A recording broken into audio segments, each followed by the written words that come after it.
Hi everyone, welcome back. It's great to see you all again. So remember my cousin Tony and his career change from an office manager to a fly fishing instructor. Let's go back to his story for a second. How did Tony take his knowledge and experiences from one kind of job and translate them into an entirely different kind of job? He did so by understanding his knowledge, his skills, his abilities, and his competencies. What do we mean by this? So in his state job, he learned how to communicate with diverse groups of people. He had a fairly small staff, but that meant he had to lead and train them. He took the knowledge and skills he gained in his state job with him to this new endeavor of being a fly fishing instructor. On this new adventure, he has to communicate with diverse groups of clients. He has to teach them how to fly fish, and that includes modeling a good technique for all levels of learners. So there's diversity, there's good communication. He has a patient style of communicating.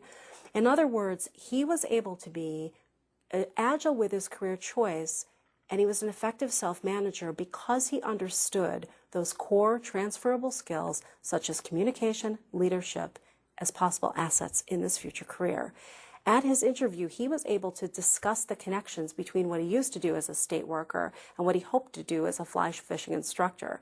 And then these skills, remember I told you in another lesson he wanted to open his own tour company. These skills will really serve him well there too. So he was able to advance, and now he's going to be able to advance again. So in this lesson, we're going to look at and define knowledge, skills, abilities, and competencies. These again are these core definitions that will help you move forward as you're thinking about how you manage your own career. We're also going to define what is meant by a credential. I talked in another lesson about my Uncle Pete as having a college degree. That's a credential. So we'll talk a little bit about that. So what is knowledge? Knowledge is simply the procedural theoretical set of information that enables us to know how to do what we know. Skills are what you can do. So give examples. You might have a skill in fixing a computer. You might be a skilled machinist. You might be skilled in other areas. So they are actual examples of what you can do in the world. And then lastly, there are your abilities, and this is your power to perform a set of tasks under particular circumstances. Competencies, it's a huge buzzword right now, so let's think about what this might mean. They're defined as the applied skills and knowledge that help you find success in your professional environments. Think about them as bundling knowledge, skills, and abilities to demonstrate proficiency in diverse situations. So let's go back to Tony for a second. He would make a really good example again. He had knowledge of proper lure weight. He always talks about this. He was skilled in fly fishing casting techniques. He had to know certain techniques, and he successfully demonstrated fly fishing abilities. And he was competent in helping other people develop those skills in themselves. So his competency was actually as a teacher and developing that knowledge, skill, and ability set in other people. And he was able, again, to translate that into a new area.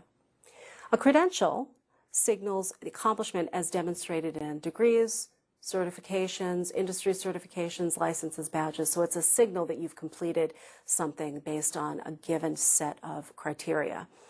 Competencies and credentials are connected.